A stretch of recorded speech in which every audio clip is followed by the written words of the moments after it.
Manejar bajo la influencia o en estado de ebriedad son actos penalizados por la ley. ¿Cómo puedes combatir uno de estos cargos?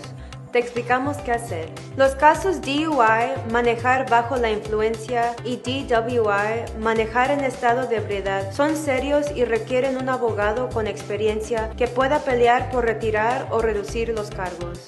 Pero para poder recibir una condena, el fiscal debe probar que 1. Estabas conduciendo tu coche y 2. Estabas manejando bajo la influencia de drogas o alcohol.